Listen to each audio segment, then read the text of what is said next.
Begin. Welcome to Philanthropy in Action, Lessons from a Global Changemaker. It is my pleasure to welcome you to today's webinar featuring Stephen King, former CEO of Luminate. Stephen is a globally recognized leader in philanthropy, known for his work advancing civic empowerment, media freedom, and digital rights across diverse regions. Stephen will begin with a short presentation offering insights from his career and global experience in strengthening democratic institutions and civic participation and learning about philanthropy in global context. Following his remarks, we'll move into a moderated conversation that explores his journey, strategic thinking, and vision for the future. We'll conclude with a Q&A session where participants will have the opportunity to ask questions. So please think about your questions and put them into the Q&A or the chat function. Stephen will mention a little bit more about his background, but he served as CEO of Luminate, a global philanthropic organization founded by Pierre Omidyar, the founder of eBay. Under his leadership, Luminate supported initiatives that empower people and institutions to build just and fair society. His work spans media freedom, digital rights, civic engagement, and government transparency. Prior to Luminate, Stephen led BBC World Service Trust, building programs in more than 40 countries to improve lives through media and communications. He also serves on boards of important international nonprofits. Stephen, we're honored to have you with us and look forward to a dynamic and thought-provoking discussion. I am pleased to turn the virtual floor to you. Great. Thank you very much, Amir, and thanks very much for inviting me to speak today on behalf of the Lilly Family School. It's a real pleasure to be here and to share some ideas with you as well.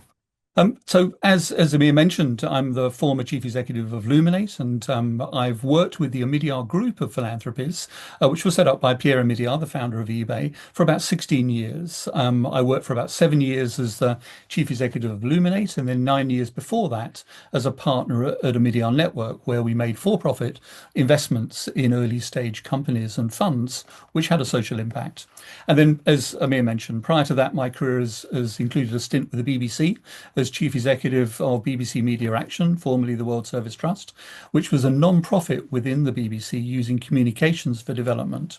And then prior to that, I've worked with community-based organisations and NGOs working internationally, including living for a number of years in Thailand and working across South and Southeast Asia. I also cut my teeth earlier in my career in marketing and fundraising, so I really know what it's like to be work on the other side of the fence in a sector struggling for resources.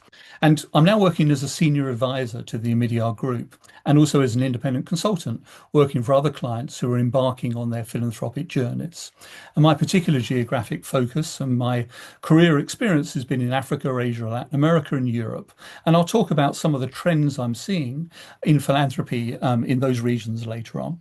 And so I'm going to cover today some introductory information about the Omidyars, their philanthropic journey, and some of the changing environment around technology and its focus on social impact.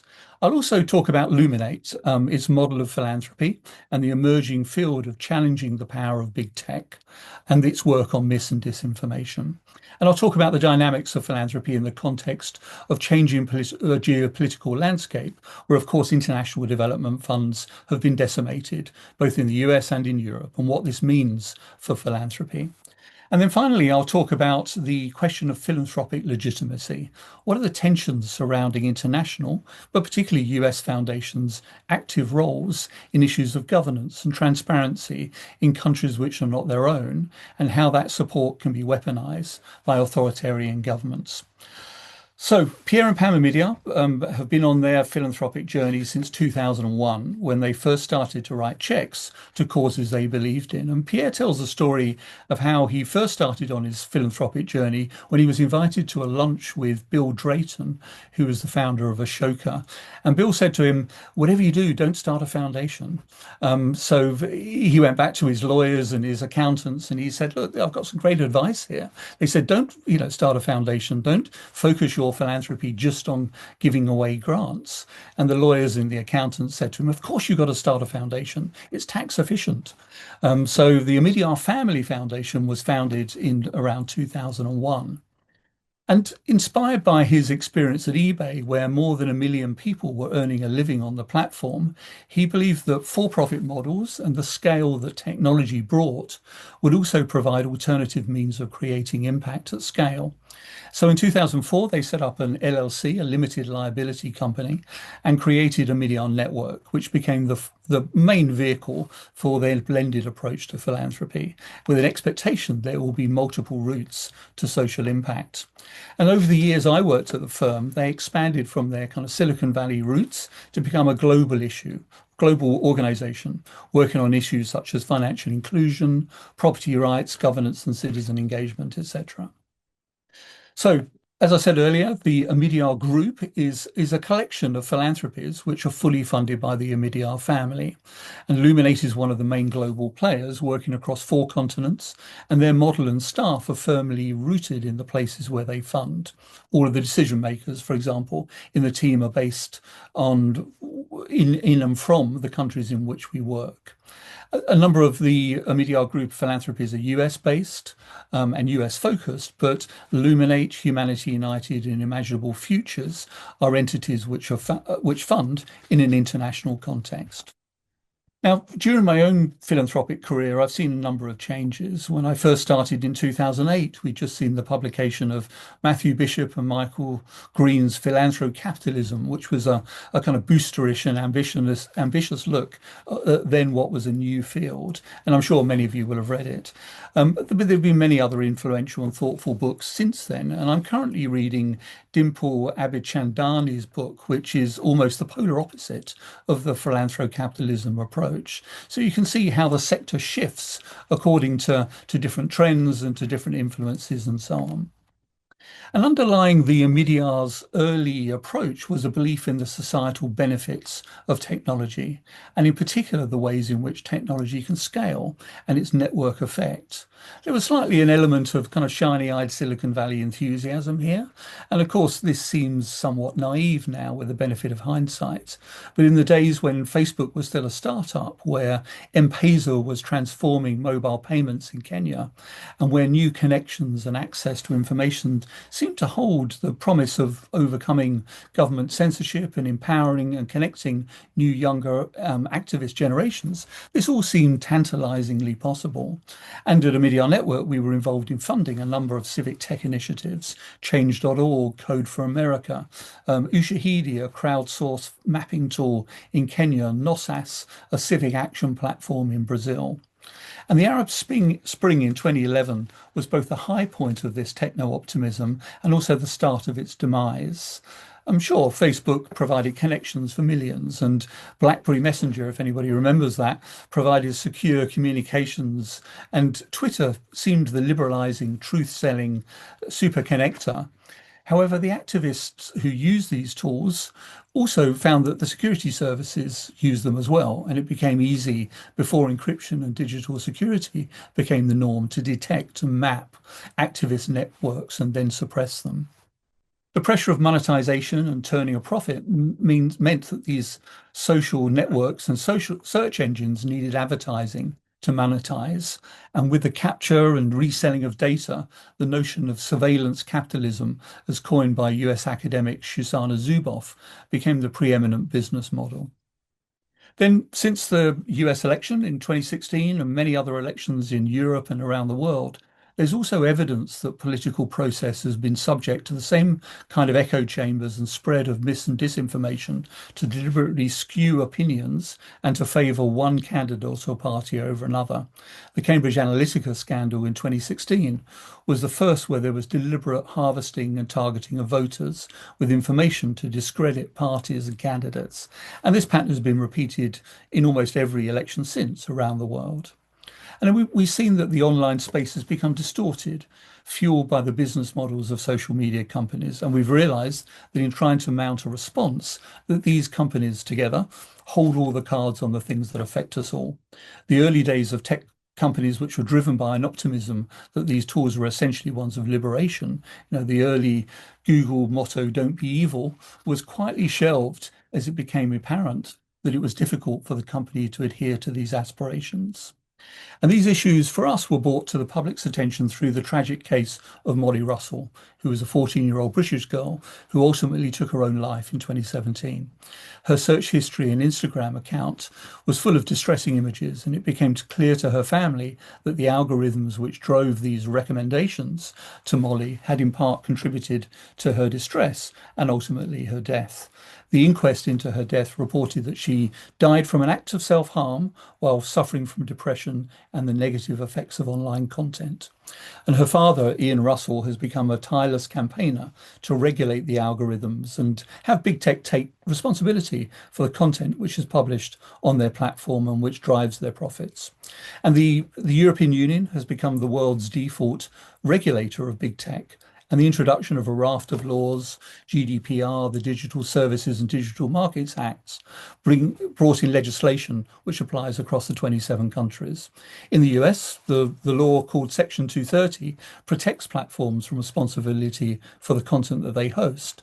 And increasingly, the current administration is reluctant to curtail the freedom for US tech companies to operate, and in fact is putting pressure on European governments to deter any regulation or fines on US tech companies.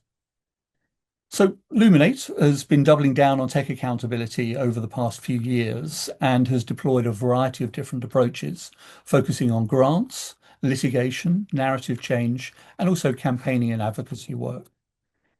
It's brought a number of legal cases, for example, to enforce existing regulation, the ones that I mentioned in the EU.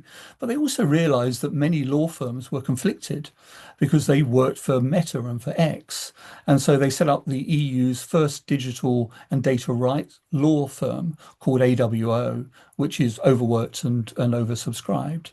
And I use that as an example of how you can be inventive and think about different ways and pathways to action and impact as a philanthropy. And compared to other funders who focus on giving grants, the Omidyars have always had a flexible approach to funding, supporting ecosystems where there is a need to fund many players and have an understanding of how each fit into a system to drive change. We also recognise the harms of big tech, of misinformation and distortions to democracy have a disproportionate effect on underrepresented populations, especially women, ethnic minorities, and so on. And this question of global sensitivity, while remaining rooted in place, is a key component of this approach as well. The team at Luminate believes strongly in a decolonized approach, where the decision makers in the team are based in the countries they work in and have a deep sense of place and context. I'll show you a couple of examples of where and how they've approached these issues in a number of our priority countries. The story behind this slide is one of backing a reforming minister. In this case, Dr. Bohsen Tijani, you'll see in the center of the slide there, who in two years ago was the chief executive and co-founder of an organization called Co-Creation Hub, which was a network of tech innovation centers across Nigeria and across Africa. And I'm proud to say that we supported CC Hub with one of their first grants to allow them to step up as an organization focused on tech innovation and accountability in Nigeria. So Bohsen, who's a technocrat, was then elevated to be Minister for Digital Economy in Nigeria. And he identified early on that Africa taking a leadership role in AI was critical in ensuring that we didn't see a repeat of the extractive relationship between big oil and developing countries, which was especially important in the case of Nigeria.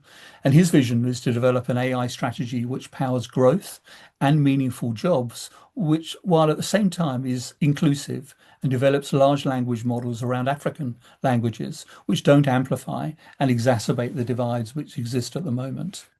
Luminate's role here was to provide expertise through 3 Nigerian organizations mentioned on the slide, who act as a sounding board for further development of the strategy and as an accountability mechanism for the minister and for the government.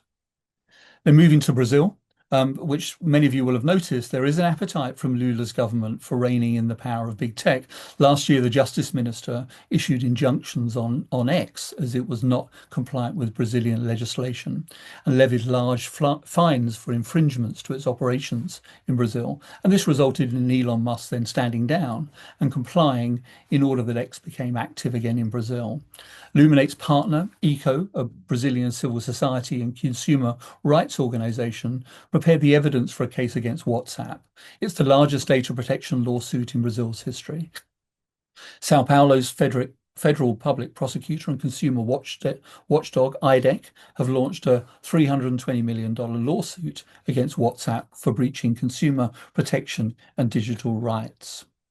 I want to move now on to the sort of changing face of philanthropy. And in this section, I want to talk about some of the debates which take place about philanthropy, but also trends that I've been observing from my perspective as a global observer about what role they should play. Now, as you well know, philanthropy has been with us since ancient times, and there's a long tradition of philanthropic giving in most societies. And as many of you are scholars of philanthropy, I don't need to tell you about the historical growth of philanthropy, in the US, which came from monopolistic industries in the late 19th and early 20th century. Some of the titans of that you can see in front of you. These were obviously important in shaping American capitalism, but in different ways, they also defined the modern era of philanthropy and extended that creativity at an international level. Moving forward to the end of the 20th century and into the 21st, you saw philanthropy emerging from technology fortunes.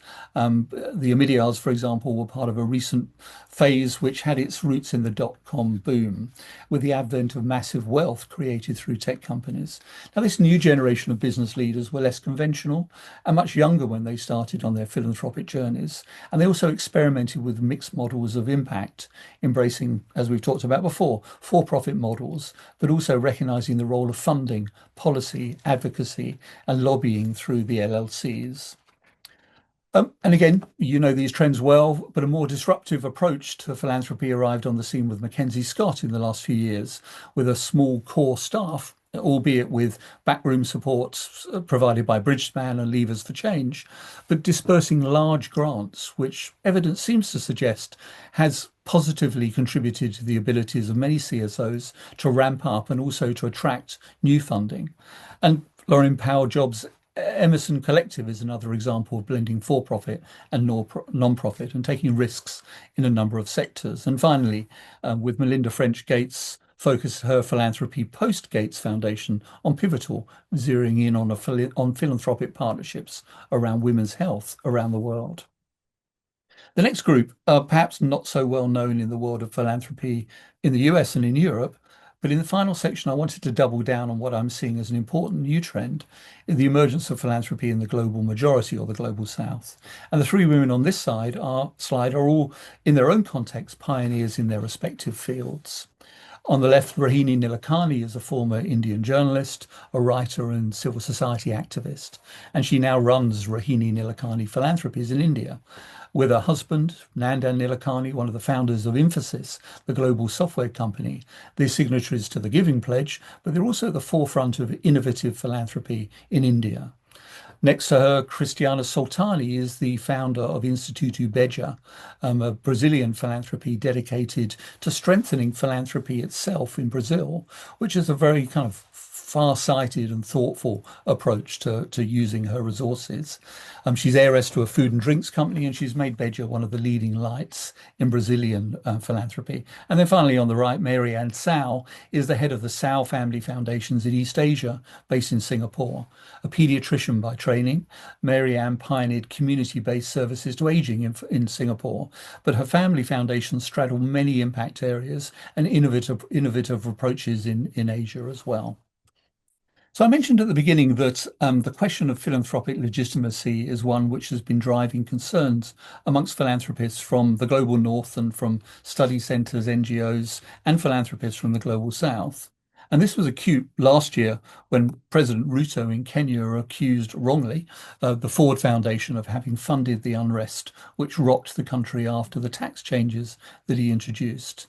This and our experience of authoritarian governments using the idea of foreign funding as a way of delegitimizing those grantees who received it gave us pause to think about how we might strengthen local ecosystems to support local organizations.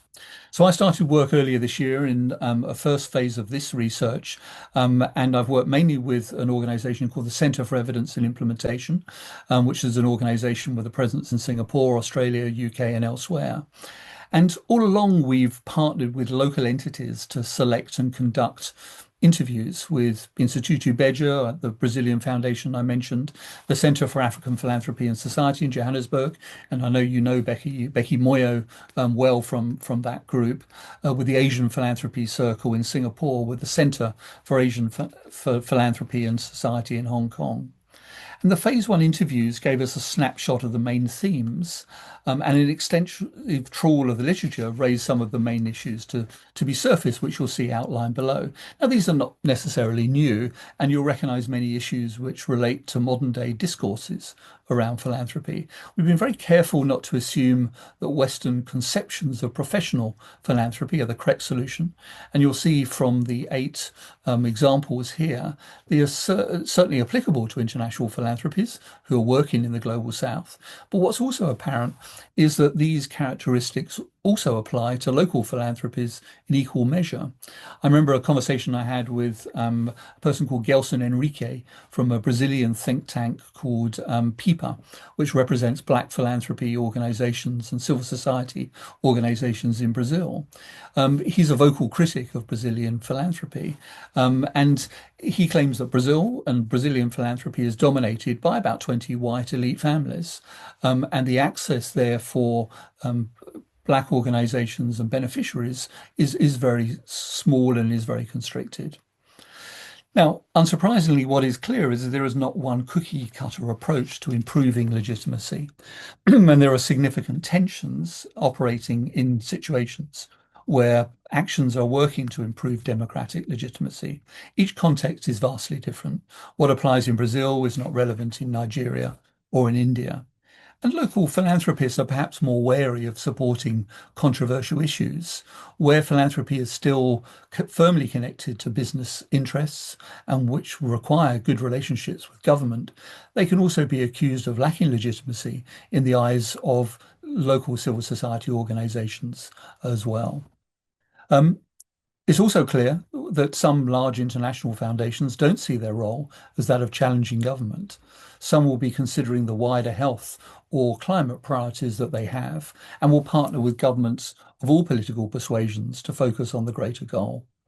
The second phase, which we're in right now, is a deeper dive into these geographies through a series of one-to-one meetings and roundtables with principals, staff of local philanthropies in the regions we chose, as well as those in the ecosystem, defined as media, philanthropy organizations, and collectives, and in some cases, government officials and CSO partners and beneficiaries. And the purpose is to get more granular detail in different geographies, to understand what legitimacy means in each and where the tensions lie and where the solutions might be as well. What we heard also in every geography is that support to local ecosystems is a relatively low cost and, inverted commas, uncontroversial intervention where international philanthropies can work alongside local groups and philanthropists to raise the boats. Not to come in and impose inappropriate rules, but to share learnings and encourage experimentation with capacity building, with data sharing, and good practice around accountability. And there's much talk about the intergenerational wealth transfer, the many trillions that are being talked about, and some indications that some approaches to philanthropy will be revised and challenged. There's also evidence of different generational approaches to philanthropy in many geographies. Western educated younger generations of philanthropists in many regions are looking at issues which their parents wouldn't have done. And what we've noticed in our research is that philanthropy is increasingly being seen as a soft power asset. And this can be a positive thing. It raises the expectations around giving and societal growth and the mutual responsibility of individuals, of corporations and governments. But there's also potentially a darker side to this. It's also seen as a form of washing. For authoritarian regimes to embrace and encourage philanthropic activities can be a distraction from human rights abuses and the oppression of underrepresented groups. And one can argue where there are opportunities for philanthropists to engage with governments and be part of a national dialogue of priorities, this should be a good thing. Is this a way to confer greater legitimacy? Or, like in the West, are philanthropists by their nature unaccountable and thus illegitimate? There is the dangers of taking a binary approach here to a situation, of course, which is deeply nuanced. The clearest soft power battle that we've come across is between Singapore and Hong Kong, and both have very strong domestic charitable traditions and have institutionalized giving through community foundations and also the proceeds of gambling. In Singapore, the government has encouraged the resettlement of family offices, especially from Hong Kong and China, through very permissive legislation. In 2020, there were about 400 single family offices in Singapore, and at the end of last year, this had grown to 2,000.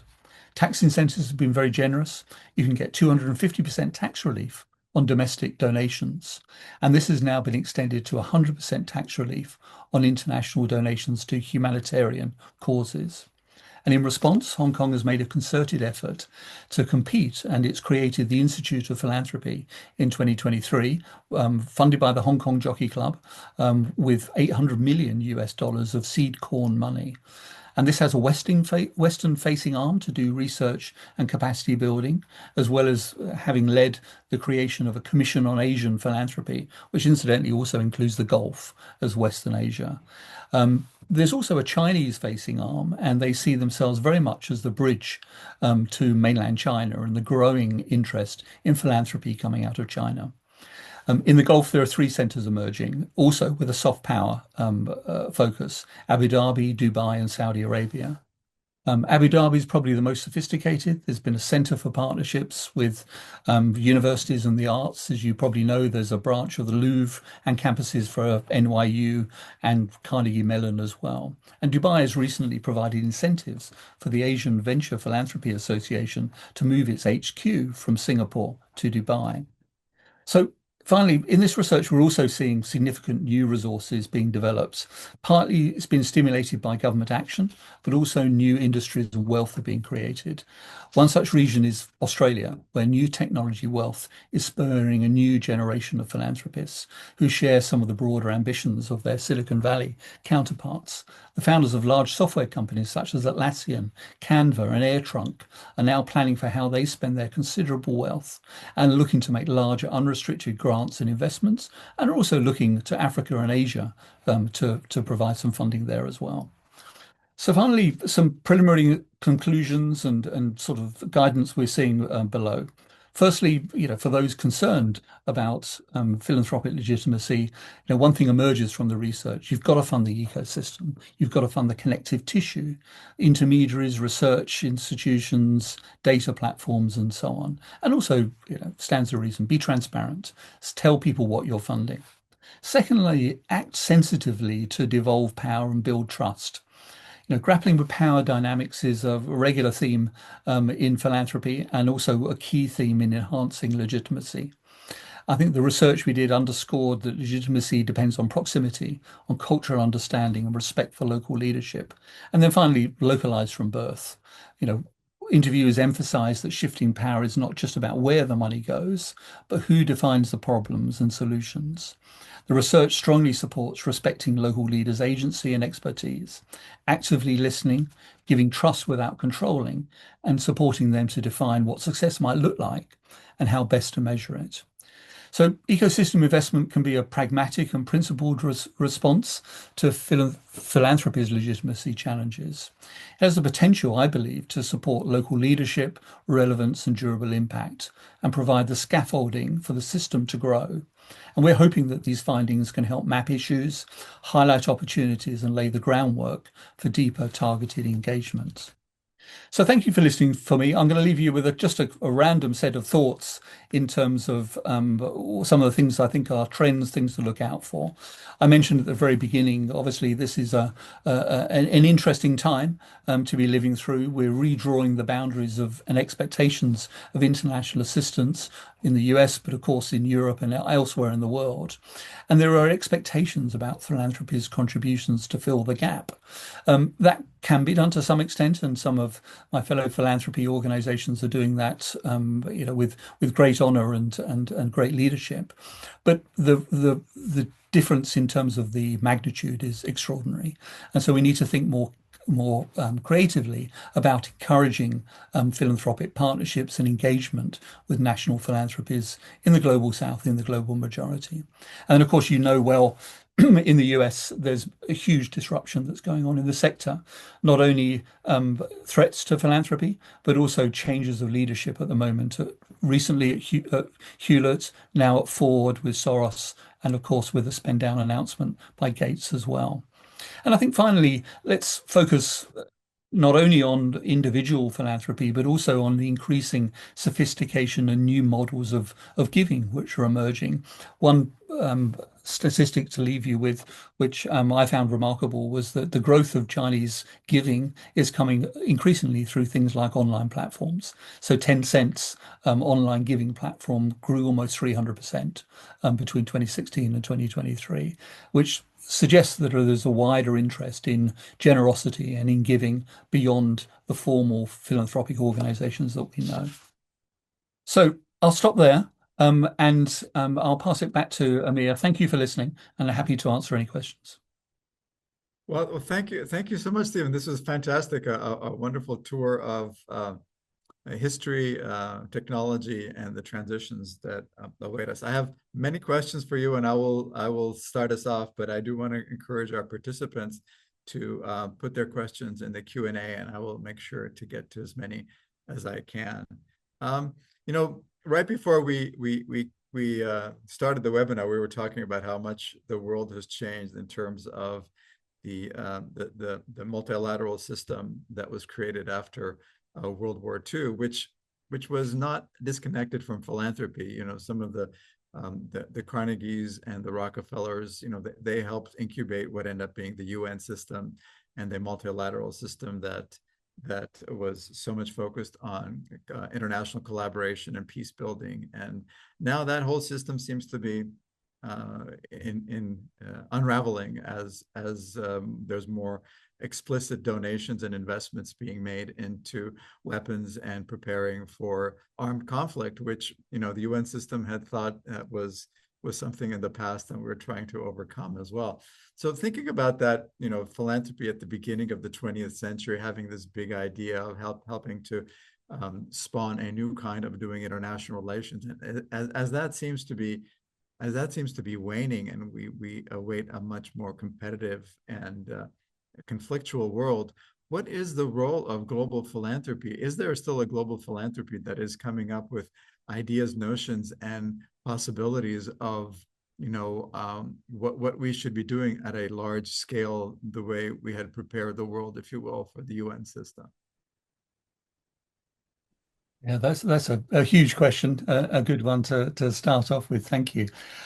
Yeah, I think there's one thing which I referred to in the slide is the importance, I think, of collaboration, and certainly compared, say, to when I first started working in philanthropy, that has certainly become the watchword, in that more organizations now will work together to try and solve particular issues. And obviously you've got to be sort of cautious about this, and I've been at the receiving end of some of these kind of approaches to collaboration, is that some philanthropies will come to you and say, hey, look, we'd love you to contribute towards our collective particular approach to democracy in East Africa or something like that. And you say, well, I'm not really sure that's something we want to do. And they say, well, if you do that, then we'll join in with you. And so there's a kind of a little bit of a quid pro quo. And, sometimes there's a danger that you're just rebadging existing money and so on. But I think particularly around climate, there are huge amounts of money which are now being put together in sort of collective climate funds. I was in Singapore a couple of weeks ago, and I met with the Tara Climate Fund, which is managing hundreds of millions of dollars of both international philanthropy money and also regional philanthropy of money. And I see, particularly, coming up to COP30, we're going to see a lot of, I think, announcements around climate. And partly because the international or many international players, I think, have withdrawn from action around climate. The philanthropy world, I think, is seeing this as a kind of really important totemic issue to get behind. Australian philanthropies that I'd mentioned before have also been very active in climate funding as well. So I think that's one example. So collaboration, particularly around climate, I think is something which I'm seeing as a huge thing. I think the other thing which makes, philanthropy, which I firmly believe is philanthropy's role, is to take risks, is to fund, work that governments can't do, or is electorally unpopular. And that may mean, supporting issues around reform of the UN system, about thinking about some new approaches to international collaboration as well. So I think, yes, you're right. The international assistance, landscape is being withdrawn. Funds are flowing out of that in Europe, in Sweden, in the UK, in the Netherlands, and so on, as well as in the US, and they're having significant impact, I think, on civil society, NGOs, ability to operate. But there's also, I think, an interesting element here, and I'll finish on this. Is, for example, I was in Kenya in March, and I was talking on the back of the stop work orders and some of the withdrawals of international funds, talking to some civil society organizations in Kenya, and they said to me, "Well, look, this is an opportunity for us to lobby our governments." Because our governments have said they don't want to be dependent on international assistance, and actually, much of the work, whether it's around funding HIV retrovirals or maternal child health, this should be the responsibility of the Kenyan government. This is what we pay our taxes for. So this is an opportunity for us to put pressure. It's somewhat of a silver lining, but that is, I think, also another element to think about as well. Indeed, yeah, and of course there are existential issues that you mentioned that require investment. Let me ask you one more before I turn to the Sure.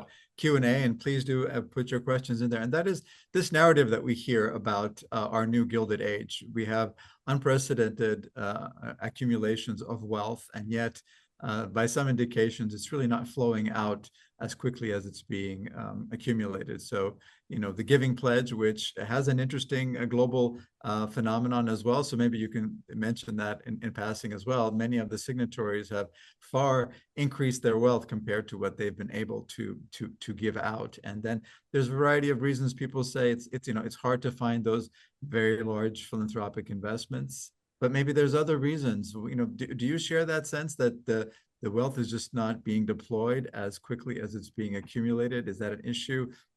Maybe you mentioned the Giving Pledge in your answer as well.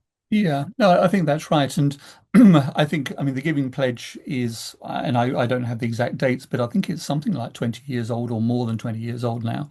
And, I've been talking to people at Gates Foundation and so on who, there's no sense that they will withdraw from the Giving Pledge, but I do get the sense that they want others to take on the responsibility for hosting and running and sort of driving this. And of course, the Giving Pledge is not enforceable. This is a voluntary pledge that people have made, and Pierre and Pam Omidyar signed up for it as well as everybody else, but there isn't a sense that they can be held to account for not moving their money fast enough. And I think that's a concern, is that you do need to be able to put pressure on those people who've signed up to those kind of commitments, that there needs to be some kind of tracking mechanism. There needs to be some evidence that money will flow, because I don't think at the moment it is flowing to the extent that it should. I think the other thing which I think I mentioned briefly in the presentation as well, is the idea of philanthropy as a soft power asset. And there is a danger here that there can be a lot of kind of PR around philanthropy, but not a lot of actual flow of money. And I sense that a little bit in the research we've been doing in Singapore and the Gulf and so on, is that there's a lot of kind of strong commitments, but they're on paper. only, and they're not seeing it's not flowing through to organizations with the volumes I think that we think they might be. Just an anecdotal example, I was meeting with an organization in Singapore which particularly advised Chinese family offices.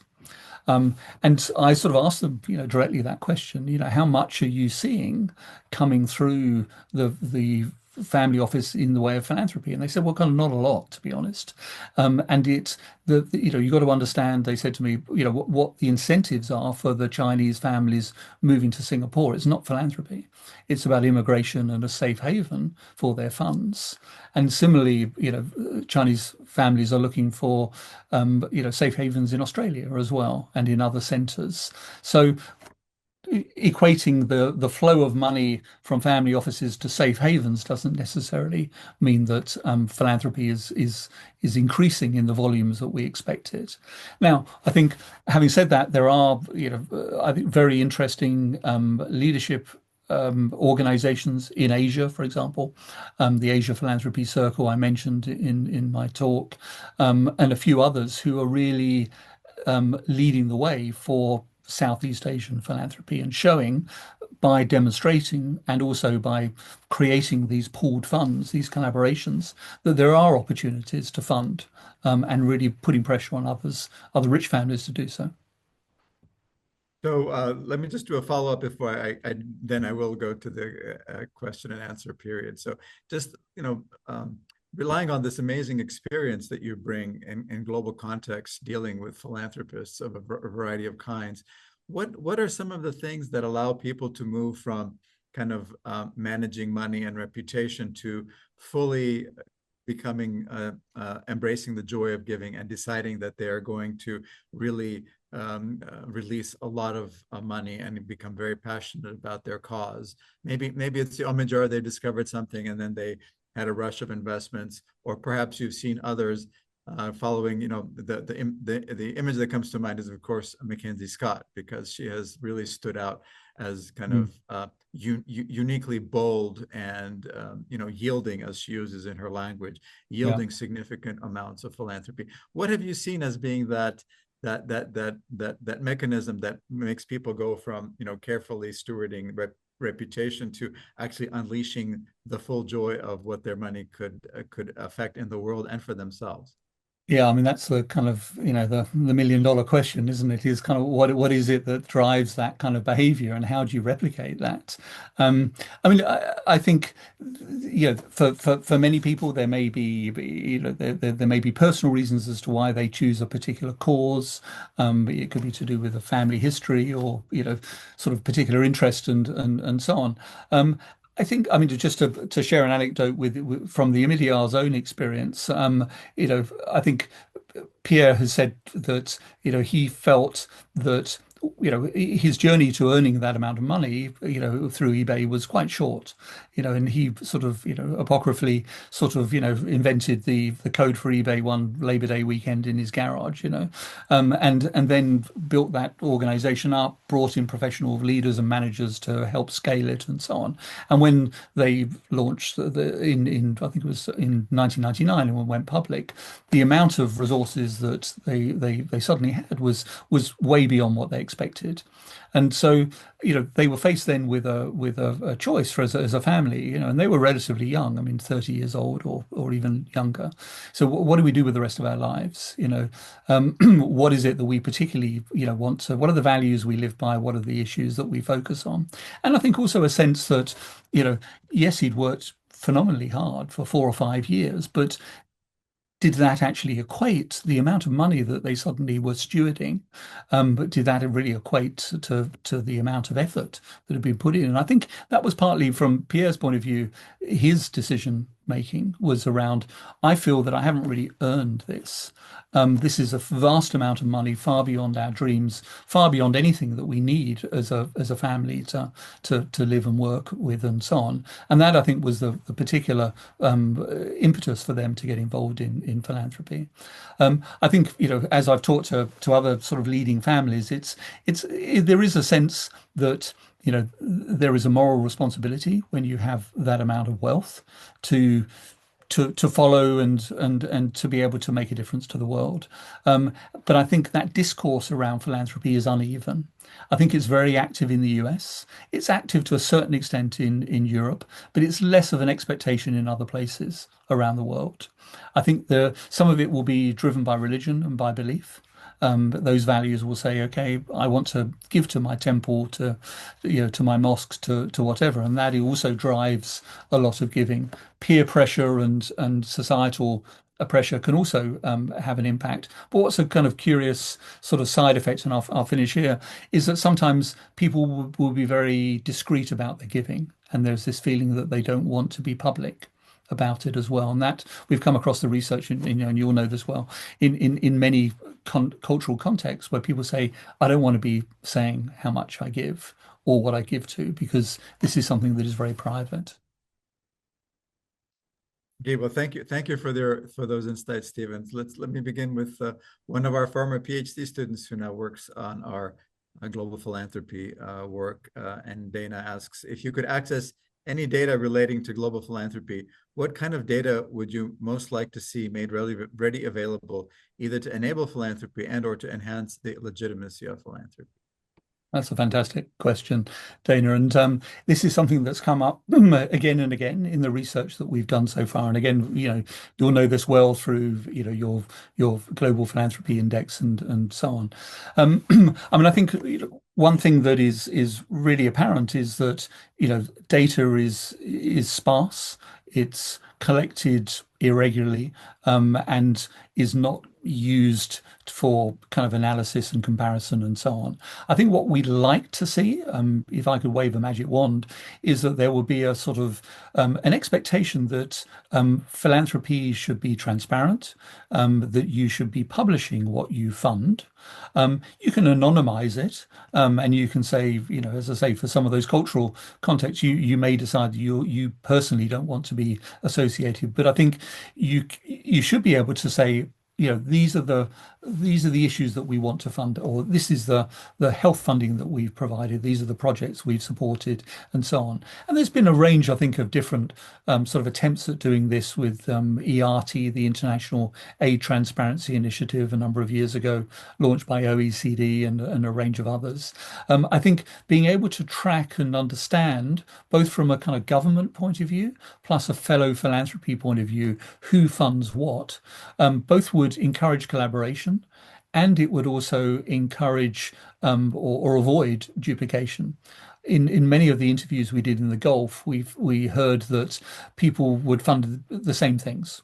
It will be, and I exaggerate to make a point here, it would be wells, mosques, and hospitals. And when you spoke to them and sort of said, well, do you discuss this with your fellow philanthropists? They said, oh, and jokingly, they were sort of saying, well, we don't, and we should. Because what we're finding is that we're funding the same things, and we're funding exactly the same organizations. So having some process by which at a national level, then at a regional and an international level, you're able to set standards around what data you should be disclosing on a regular basis, whether it's by sector, whether it's by organization, and by geography, I think would be hugely helpful, because I think that lack of transparency around data being collected is a real brake on the development of the sector, and it doesn't encourage others to give in the same way. And do you think that would be kind of in a voluntary cross-border association? Because I can't imagine that every state would agree on the standards that they would all gather. And I mean, yeah, I mean, as I say, if in an ideal world you would have, a set of sort of, standards that everyone would adhere to, but it would have to be, I think, voluntary. But I think, and this is where I think, the philanthropy sort of academic world can help, I think, with these kind of, designing the templates, sharing resources between the different study centers and so on, and just coming up with a very simple framework. I'm sure these have been thought of before, but I think would help enormously, particularly as some of these other centers for philanthropy are starting to emerge with the Gulf, Australia, Southeast Asia, China, and so on. There is a real need, I think, for gathering data in a systematic way. Well, we're making an effort on through the Global Of Philanthropy course. Environment Index. Yeah. So Christopher asks something about Christopher Conway asks about the proposed billionaire minimum income tax in the United States. And maybe you could also, think a little bit or give us a little bit broader context about as you're traveling around the world, the relationship between philanthropy and the state is a fundamental one, being, of course, recast in the United States and many parts of the world as we speak. So this notion of taxes as an alternative, and Warren Buffett has always spoken about how he should be taxed more, Yeah. and things like that. So this notion of taxes and philanthropy, I mean, we have a particular now contested discourse in the United States, but kind of how do you see that discourse travel around the world?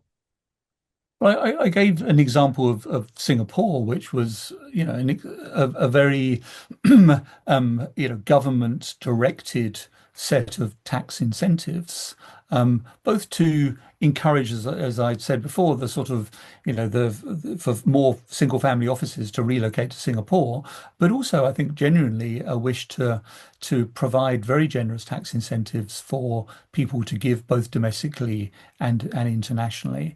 And that stands out to me as a kind of a real sort of beacon of kind of how you can you can get a state. I mean, maybe it's an unusual example because Singapore is an unusual place, and you certainly wouldn't be able to replicate that in Nigeria or in South Africa or in the UK for that matter.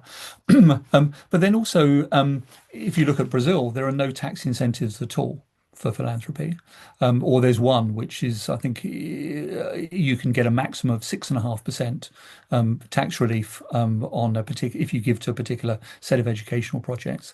So that kind of unevenness, I think, is something that both deters and also can encourage philanthropy as well. But there is also an argument, which I think Christopher may be sort of also alluding to, is that there shouldn't be tax incentives. And actually, by levying more tax on billionaires, the government should be raising more resources to do the work the government should do. And I've got a lot of sympathy with that particular approach. I think that is one solution, but I think I don't think getting rid of all tax incentives on philanthropies will also work because, as I said earlier on, I do think philanthropy has a role to play in supporting experimental approaches that government can't support, or perhaps in places where authoritarian governments don't follow the will of the people, and also tax dollars are not spent on public services in the way that one would expect them to be. Then I think philanthropy also has a role, and tax incentives then can also play a role there as well. Sure, I think um, there's a way of learning that happens through philanthropy that is not available through other mechanisms. One Yeah. hopes, and you are certainly leaning into the process of learning and taking those risks where we can learn and improve issues in society. So Katri asks about something you spoke about in terms of being proximate to the communities that you're trying to benefit. So she asks, how do you implement that? How do you make sure that you are proximate and including communities you're benefiting in the decisions and the priority making that you're involved with? Yeah, I mean, I think there are a range of different approaches, and I mean, I mentioned earlier on when I was running Luminate, um, that was certainly one of our, the pillars of what we did is that we worked in Nigeria, in Kenya, in South Africa, in Brazil, etc., and the staff we employed were from those countries and were based in those countries. And the way in which we divided the budgets up is that we had a global pot of money which was allocated regionally. Then those regional staff would then be the people responsible for making decisions on the funding.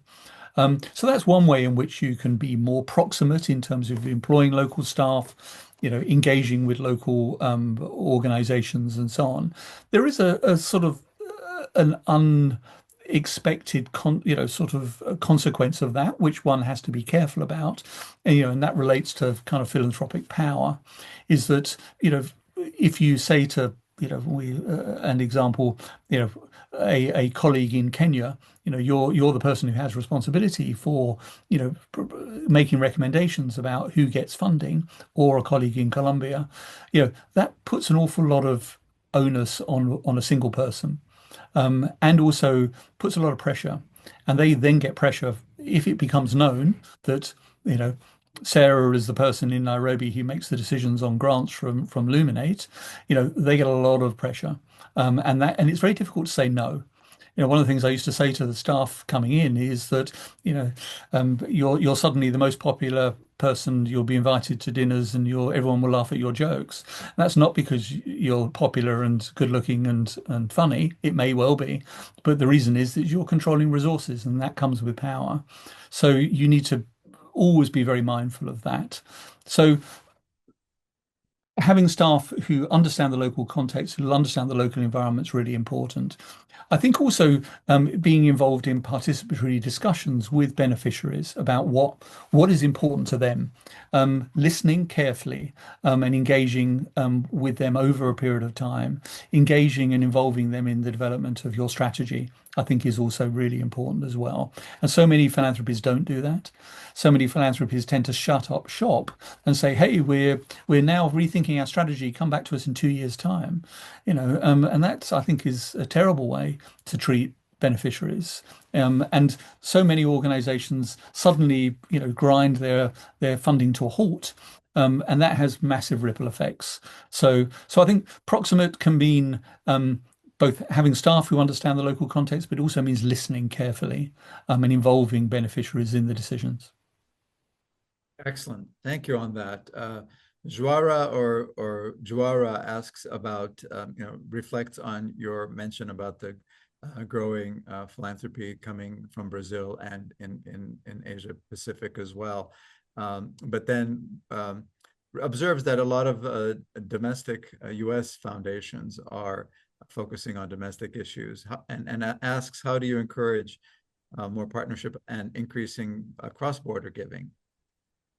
Yeah, that's a great question, and I think we're starting to see that. I mean, one thing I saw which was really interesting and spoke to the group earlier this year is something called the Center for Exponential Change, which has been started by the Nilekani Foundation Philanthropies. I mentioned Rahini Nilekani in the talk, but it's a partnership between the Nilekani Foundations in India and the Yellowwoods Foundation in South Africa, and also Instituto Beja. Again, I mentioned them from Brazil. And they've all pooled resources and really focused on a peer learning network.